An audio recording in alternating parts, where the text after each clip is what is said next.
Bora da. Dwi'm yn gwybod sut ha da chi di gael. Yn aml mae'r ha yn brysur yn gyfle i ymlacio. Gwneud pethau gwahanol. Ymlacio, ail danio'r batri ac adnewyddu.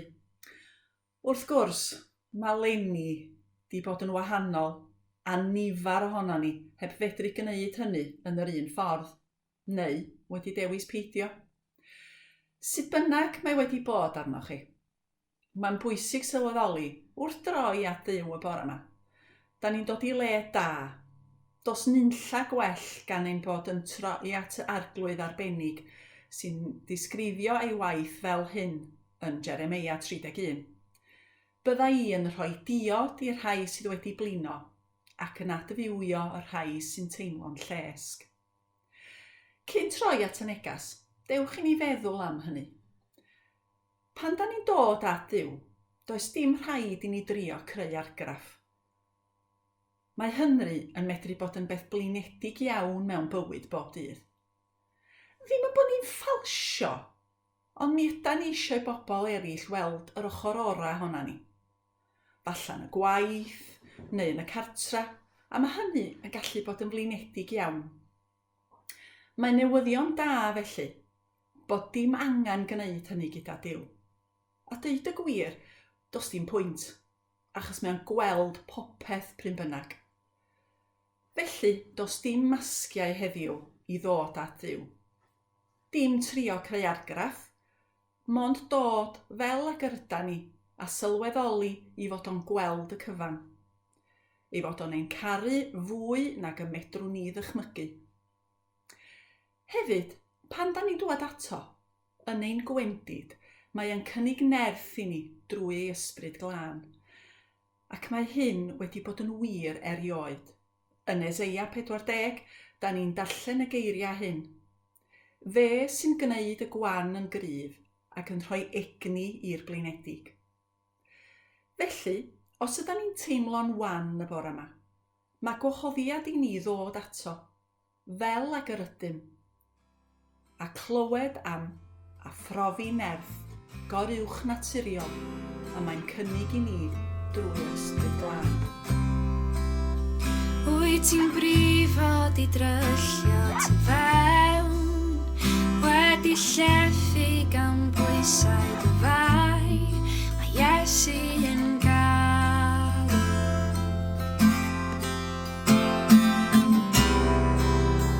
Ydy popeth yr ydwyt ar ben, sgen ti syched am yfed o'r ffrwd, mae Iesu yn galw. O tir dat yr allor, mae breichau'r tad yn awr ar led, mae ddeiant a brynwyd a gwerthfawr waed ein Iesu Grist.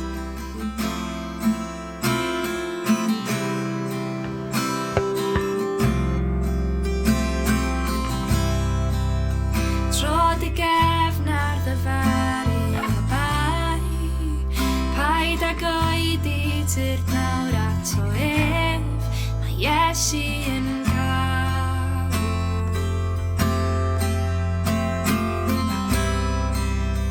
Tyrd a thal ar gorfoledd o ddaw, bywyd newydd o'r lludws yn dod, mae Iesu yn galw.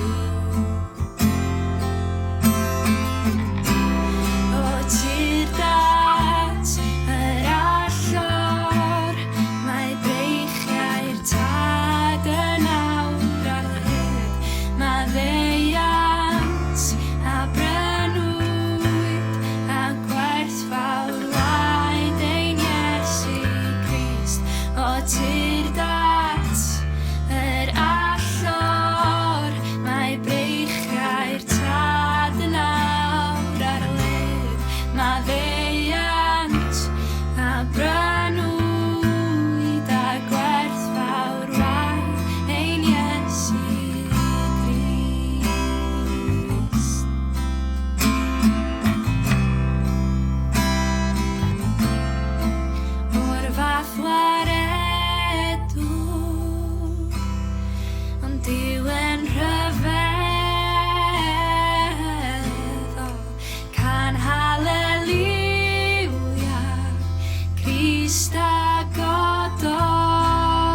Tir dat yr allor, mae breichau'r tad yn awr ar lid, mae ddeiant a brynwd a gwerthfawr waed ein Iesu Grist.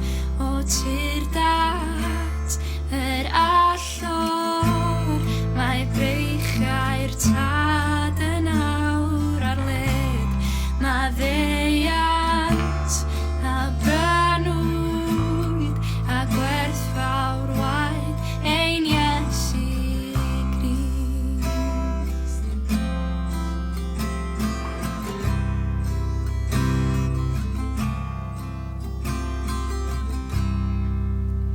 Cariad groes y mae'r goron i ddod, dwed wrth bawb am y trysor a gest.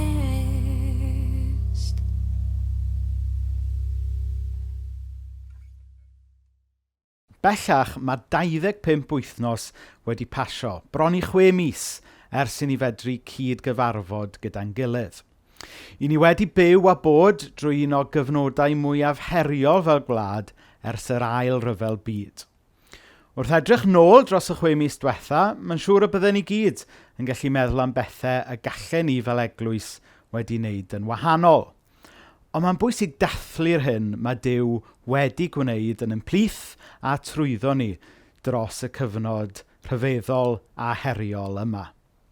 I ni wedi parhau i gyfarfod bob bore dydd Sul, a thrwy wneud hynny yn gyhoeddus ar Facebook a YouTube, i ni wedi gallu croesawu pobl i gyd addoli gyda ni, pobl fydde ddim falle wedi mentro i gyfarfod yn y capel. I chi sy'n gwylio ar-lein, ond ddim yn aelodau yng Nghaersalem, mae wedi bod yn fraint cael eich cwmni chi dros y misoedd diwetha. Ac os nad ydych chi wedi gadael sylw neu anfon neges i ni, cofiwch wneud hynny i ni gael gwybod pwy ydych chi sy'n tiwnio mewn ata ni. Mae'n rhyfeddol hefyd sut mae rhan fwyaf o'n gweithgareddau canol wythnos ni wedi dal ati gyfarfod dros Zoom. 2 grŵp cymuned, grŵp gweddi a'r clwb ieuenctid. Diolch i bawb sydd wedi arwain a mynychu'r grwpiau hynny. Mae'n arwydd yn bod ni gobeithio yn gymuned, nid jyst yn eglwys sy'n troi o gwmpas cyfarfodydd dydd Sul. Mae'r cyfnod rhyfedd yma hefyd wedi cynnig cyfleoedd i ni ddangos cariad Iesu mewn gair a gweithred. I ni'n diolch i'r bobl sydd wedi parhau i arwain a gwirfoddoli yn y banc bwyd drwy'r argyfwng yma.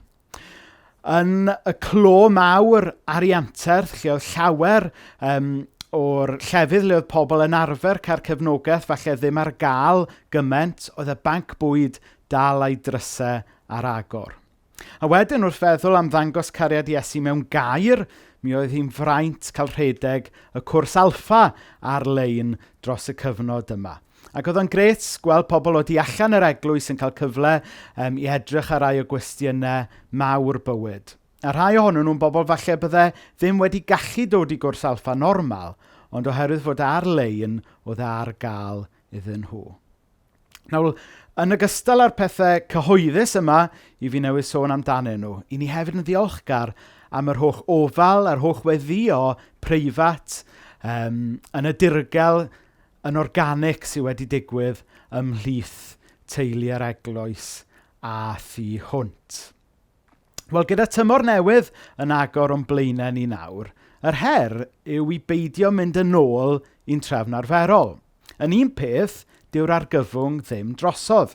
Ac yn ail, bydden ni'n ffôl i beidio cymryd y cyfle yma i ail edrych ar yn blaenoriaethau ni fel eglwys, ac ail edrych ar sut i ni yn gwneud pethau.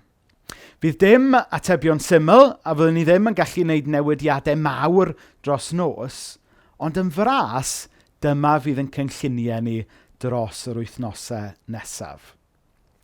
Dydd Sul. Yn cychwyn dydd Sul cyntaf Medi, byddwn ni'n dechrau darlledu Oedfa yn fyw bob bore dydd Sul. Oedfa'n wedi recordio ymlaen llaw i ni wedi bod yn darlledu hyd yma yn ystod yr argyfwng, ond o dydd Sul nesaf ymlaen byddwn ni'n darlledu Oedfa yn fyw. Bydd yna rai eitemau dal wedi recordio ymlaen llaw, ond bydd y croeso, y gweddiau a'r neges a'r bregaeth yn fyw. Felly ni'n gobeithio fydd hwn yn dod â elfen newydd o ffresni i'r peth. A gobeithio, oherwydd bod y cyfan yn fyw, fydd yna fwy o le i'r ysbryd glân symud yn ymplith ni. Wedyn, erbyn Sul cyntaf mis Hydref, i ni'n gobeithio bryd hynny byddwn ni'n gallu ail-agor y capel. Mi fydd yna gyfyngiad ar y nifer o bobl fydd yn gallu dod, felly mi fyddwn ni'n parhau i ddarlledu yn fyw ar y we hefyd, fel bod pobl sydd yna a pobl sydd ddim yna yn gydradd ac yn rhan o'r eglwys a phopeth sy'n mynd ymlaen. A jyst nodyn wrth basio, i ni hefyd yn bwriadu wneud llanast ar-lein mewn chydig wythnosau. Bydd yna gyfle i bobl gofrestru a wedyn derbyn pecyn o adnoddau trwy'r post a bydd modd i bob teulu wedyn ddilyn y gweithgareddau wrth bod y sesiwn ar-lein yn digwydd. O ran cynlluniau pethau canol wythnos yn y tymor newydd yma, yn bwriad ni yw symud i drefn le bydd gyda ni fwy o grwpiau ond bod rheina yn grwpiau llai. Mae yna 3 rheswm tu ôl y newid yma, sef o gael grwpiau llai, gobeithio byddwn ni'n gallu cael lefel ddyfnach o berthynas gyda'n gilydd. Yn ail, bydd grŵp llai yn gallu bod yn fwy hyblyg o ran i drefniadau wrth benderfynu pryd, ble a sut fydd y grŵp am gyfarfod. Ac yn drydydd, drwy gael mwy o grwpiau, bod rhain yn grwpiau llai, gobeithio gallwn ni gael mwy o amrywiaeth yn y mynegiant o grwpiau cymuned sydd gyda ni fel eglwys. Ac yn olaf, i ni'n gobeithio fydd yna un grŵp fydd yn parhau gyfarfod dros Zoom, beth bynnag, mwyn i'r bobl sy'n sâl neu'n fregus deimlo bod nhw'n gallu perthyn llawn gymaint o bobl fydd yn gallu mentro allan i gyfarfod pobl.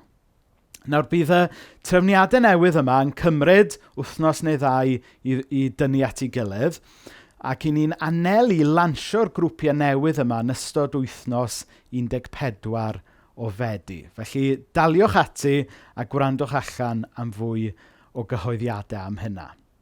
O ran gwaith plant a ser bach a ballu, ar hyn o bryd does dim cynlluniau pendant gyda ni, ond mae'n tîm gwaith plant ni'n mynd i fod yn cyfarfod dros yr wythnos neu 2 nesaf. Ond mor fuan ag sy'n bosib, mi fydd yna rhyw ddarpariaeth ar-lein.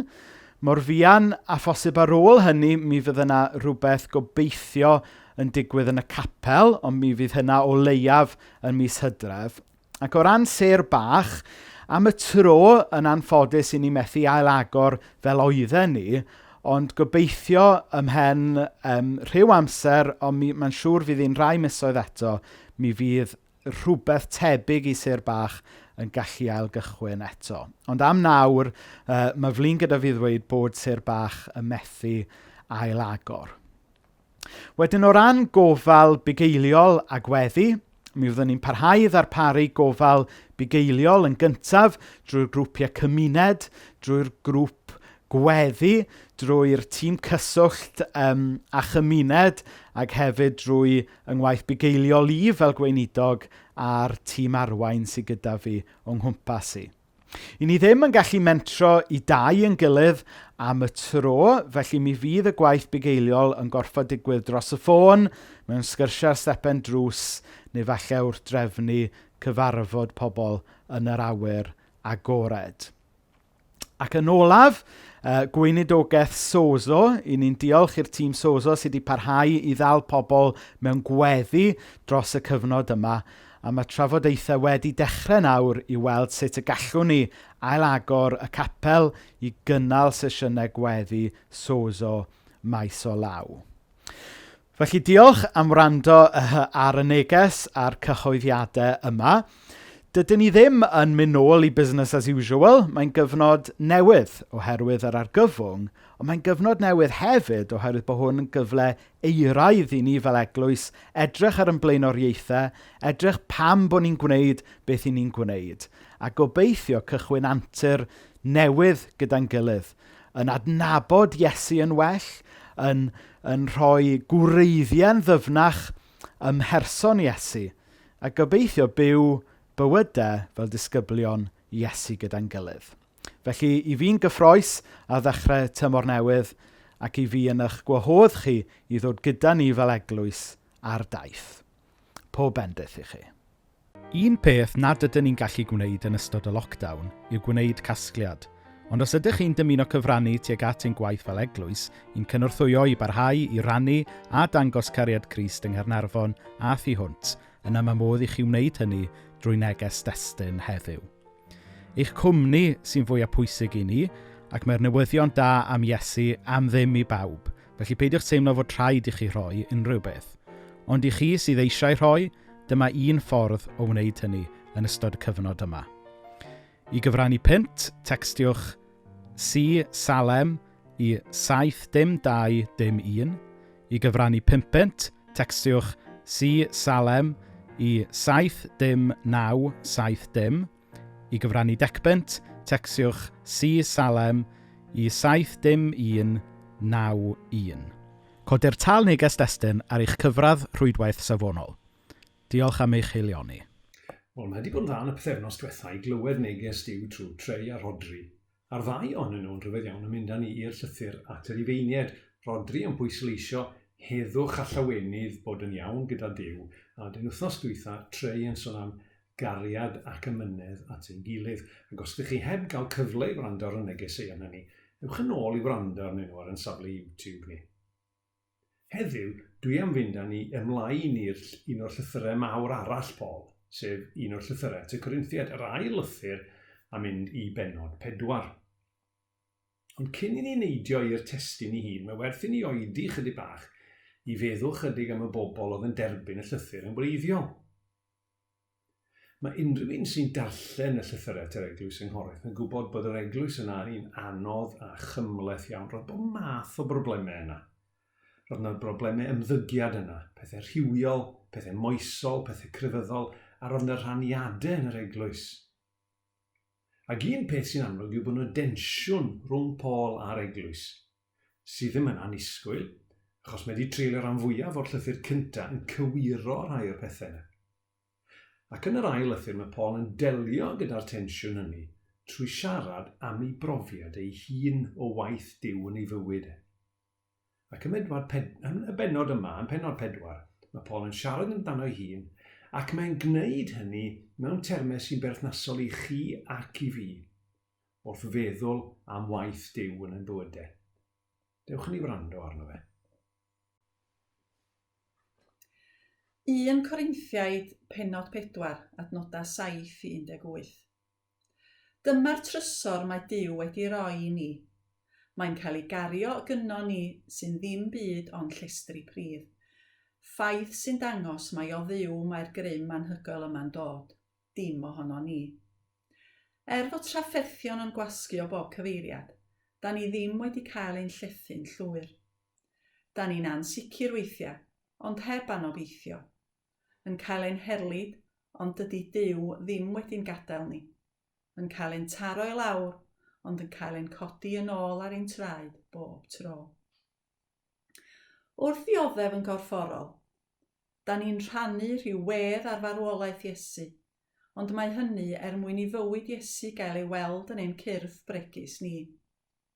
Da ni sy'n fyw, bob amser mewn peryg o gael ein lladd fel Iesu, mwyn i fywyd Iesu gael ei weld yn ein cyrff marwol ni.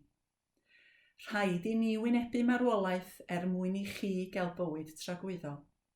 Mae'r ysgrifau sanctaidd yn dweud, credais, felly dwedais. Yr un ysbryd sy'n ein gyrru ni yn ein blaenau. da ni hefyd wedi credu ac felly'n dweud. Am fod Duw wedi codi'r arglwydd Iesu yn ôl yn fyw, da ni'n gwybod y bydd yn dod â ninnau nôl yn fyw gyda Iesu, a byddwn ni a chitha hefyd yn cael bod gydag e. Yn wir, da ni'n gwneud popeth erich mwyn chi. Wrth i rodd Duw a fywyd fynd ar led, yn cofleidio mwy a mwy o bobl, bydd mwy a mwy o bobl yn diolch i Dduw ac yn ei addoli. Dyna pam da ni ddim yn digaloni. Hyd yn oed, os ydyn ni'n darfod yn gorfforol, da ni'n cael ein cryfhau'n ysbrydol bob dydd. Dydy'r trafferthion presennol ddim byd o bwys, a fyddwn nhw ddim yn para'n hir. Ond maen nhw'n arwain i fendithion tragwyddol yn y pen draw, ysblander sydd y tu hwnt i bob mesur.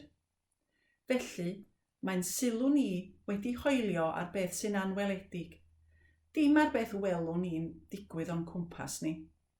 Dydy beth sydd i'w weld ond yn para dros dro, ond mae beth sydd yn anweledig yn aros am byth. Dewch i ni gael cân rwan, ac yn hytrach na chael cyfnod lle mae rhywun yn ein harwain mewn gweddi, gadwch i ni ddefnyddio geiriau'r emyn, fel gweddi, a gofyn i Dduw siarad gyda ni heddiw. O llefar addfwyn Iesu, mae dy eiriau fel y gwyn. O llyndwyn i mewn dangnefedd, ac sydd o anfeidrol rin. Mae holl leisiau'r greadigaeth, holl ddeniadau cnawd a byd, wrth dy lais hyfrytaf tawel, yn distew a mynd yn fyd. Ni all holl hyfrydwch natur a'i melystra pennau maes, fydd gymharu a lleferydd hyfryd pyr maddeuol ras. Gadim glywed sŵn dy eiriau, awdurdodol eiriau'r nef. Oddi mewn yn creu hyfrydwch, nad oes mwy gyffeli beth. Dwed dy fod yn eiddo i mi mewn llythrennau eglur clir. Tor am hyaeth sych di gysur, tywyll dyrys cyn bo hir.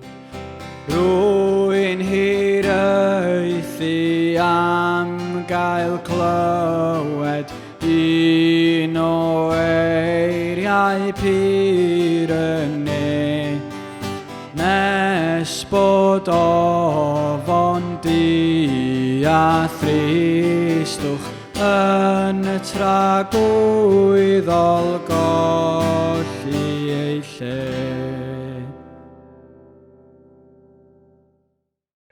Wel, heddiw, dyn ni am edrych yn benodol ar un o'r adnodau yna gafodd ei darllen yn gynharach. 2 Corinthiaid pennod 4 adnod 16 sy'n darllen fel hyn. Dyna pam dyn ni ddim yn digaloni. Hyd yn oed os dyn ni'n darfod yn gorfforol, dyn ni'n cael ein cryfhau yn ysbrydol bob dydd neu yn hadnewyddu bob dydd fel mae cyfieithiad arall yn dweud. A dyn ni am edrych gyda'n gilydd bore yma ar y syniad na o gael ein cryfhau neu'n adnewyddu trwy ddilyn 4 pwynt. Yn gyntaf, ein hangen ni am adnewyddu. Yn ail, natur yr adnewyddu hynny. Yn drydydd, sicrwydd yr adnewyddu. Ac yn bedwerydd, sut ydyn ni'n cael ein adnewyddu. Felly yn gyntaf, yn hangen ni am adnewyddu. Dyna mewn gwirionedd di'r pwynt hawsa o'r holl bregaeth. Os ddim angen i fi berswadio unrhyw un ohono ni yn bod ni angen yn adnewyddu. Ond mae yna un pwynt pwysig sy'n ni'n hoffi wneud. Mae yna beryg weithiau bod ni'n dueddol o feddwl am rai o gymeriadau'r Beibl, arwyr y ffydd fel ydyn ni'n ei nabod nhw, fel rhyw bobl oedd yn wahanol i chi a fi. Ond mae'r adnodau yna yn gwneud e'n hollol glir fod Paul, hyd yn oed Paul, yr un math â chi a fi.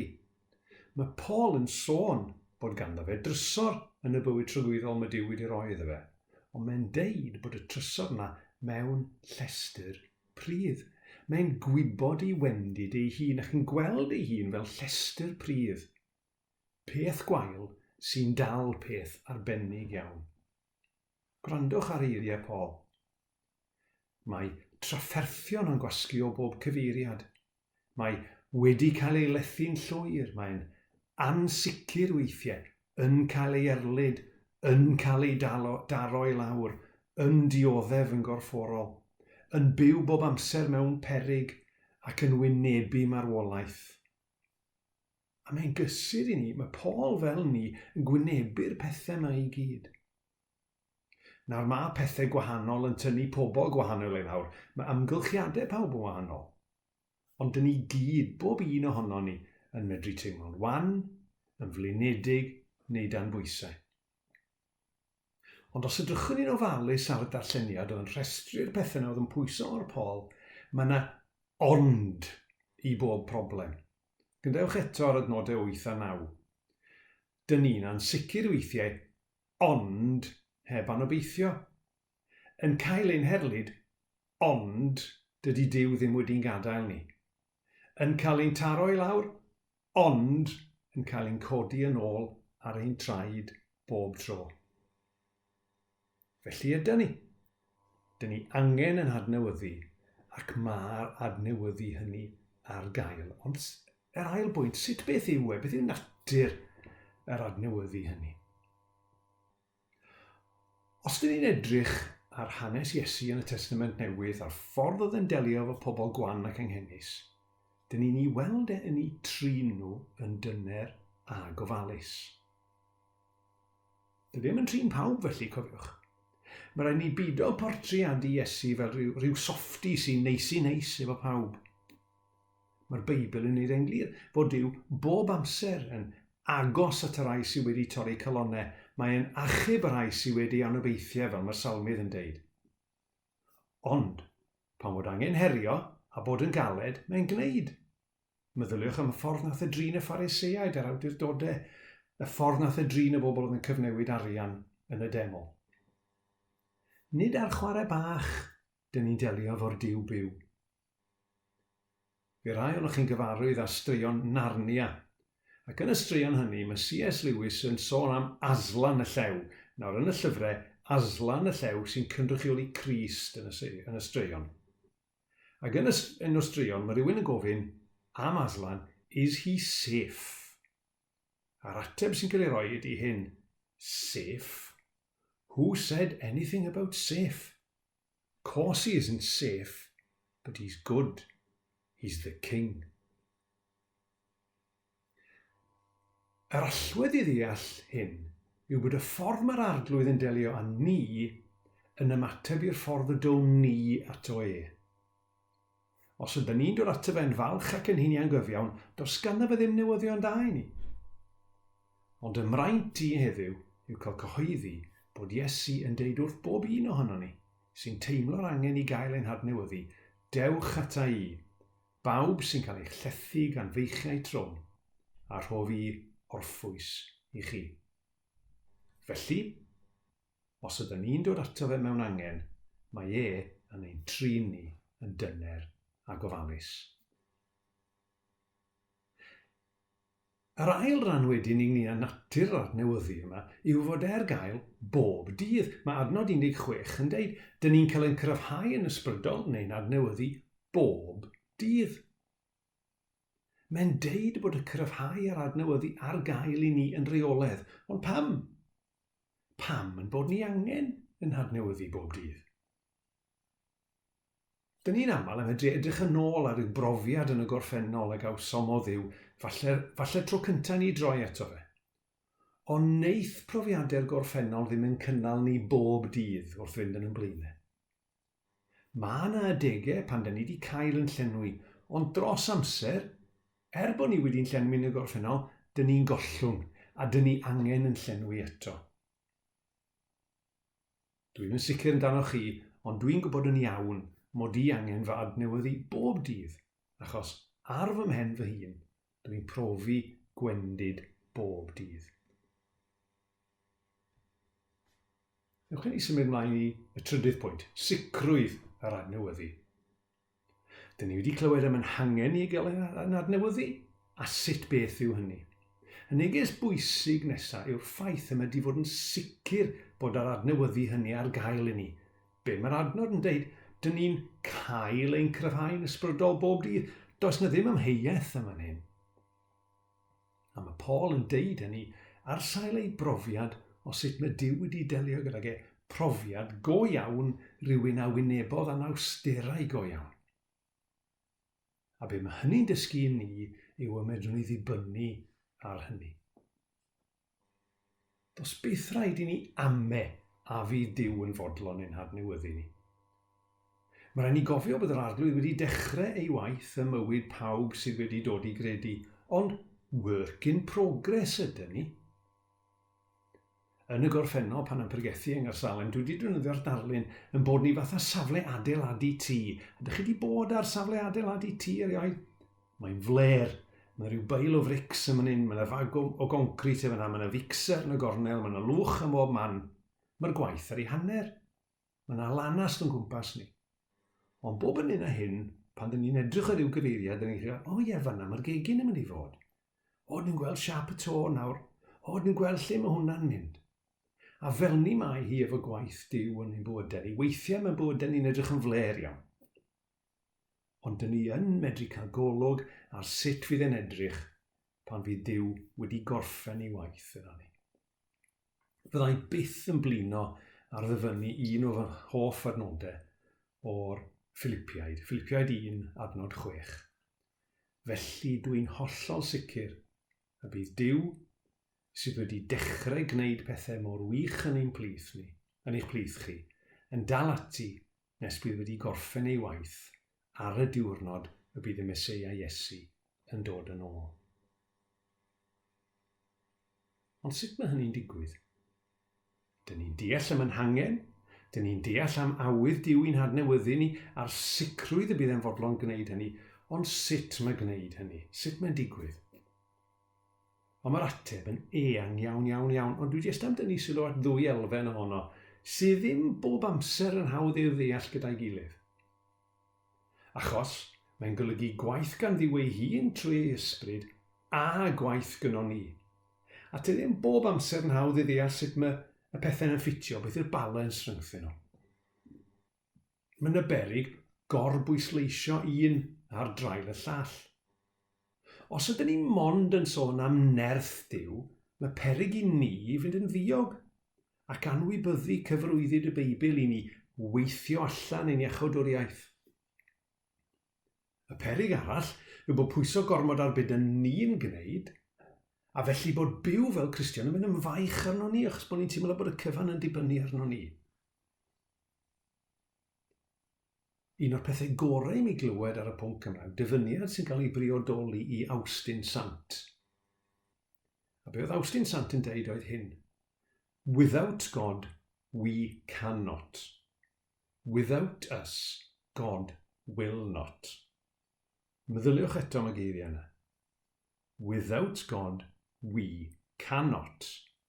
Without us, God will not. Mae Paul yn deud yn Ffilipia 2:12 ac 13 bod angen i ni weithio ar y peth ond mae nerth Duw sy'n ni'n galluogi ni i wneud hynny. Dyma'r adnod. Gyda pharch a defosiwn i Dduw, daliwch ati i weithio ar eich iechyd ysbrydol fel cymuned. Mae Duw ar waith yn eich bywydau chi, yn creu'r awydd yno chi ac yn eich galluogi chi i wneud beth sy'n ei blesio fe. Felly, mae'r cyfan yn dibynnu ar Dduw, yn ei ysbryd, ar ei nerth a'i adnewyddu ef, ond yn ei ddoethineb mae'n rhoi'r rhan i ni. A'r rhan hynny ydy bod wrth ddifri wrth glosio ato fe, gan gofio geiriau Iesu ei hun. Bydd pawb mae'r tad yn ei roi i mi yn dod ata i, a fyddai byth yn gyrru i ffwrdd unrhyw un sy'n dod ata i. Dewch yn ei weddio.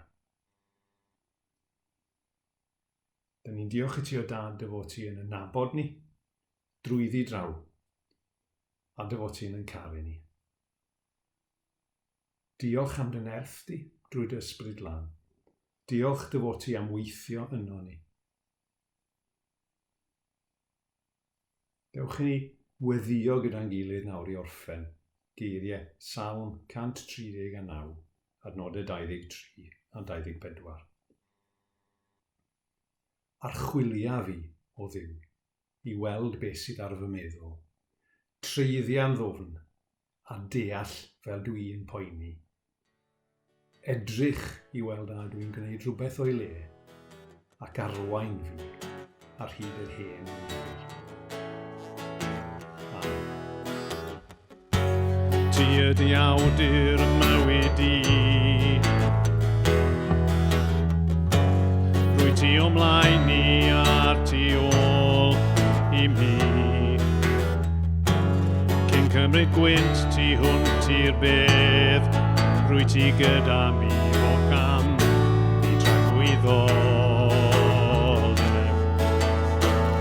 Dim lle i guddio'n ac i ffoi, y mae'r gwyll yn olau nawr, ond ma' na isod i moliad tri, rwyt yn dailwng ar ethol gariad sut allyn fod. Rwy'r feddwl yw i mi, y cyfan allaf un a'i ddeud, mi rwyt yn dailwng.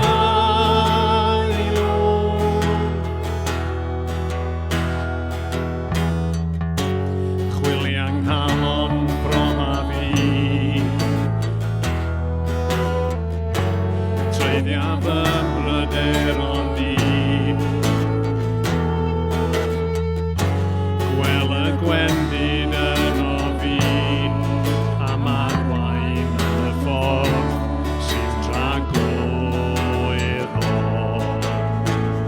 Dim lle i guddio'n ac i ffoi, y mae'r gwyll yn olau nawr, ond ma' na isam i foddiad tri, rwyt yn dailwng ar ethol gariad sut allyn fod. Rhy'r y feddwl yw i mi, y cyfan allaf un a'i ddeud, mi rwyt yn dailwng. Fe ffurfiais fi yng nghoff y mam, ti'n gweld fy ffram fy ngwe am cnawd o. Yn rhyfedd yn gwraid, mae'n ormod i'm nifer drafod, rwyt ti'n fy ngweld yn llwyr angharu. O'r y feddwl ras, fe ffurfiais fi yng nghoff fy mam, ti'n gweld fy ffram fy ngwe am cnawd o. Yn rhyfedd yn gwnaed, mae'n ormod i'm nifer drafod, rwyt ti'n fy ngweld yn llwyr angharu. O'r y feddwl ras, dim lle i guddio'n ac i ffoi, y mae'r gwyll yn olau nawr, ond ma' na isam i foddiad tri,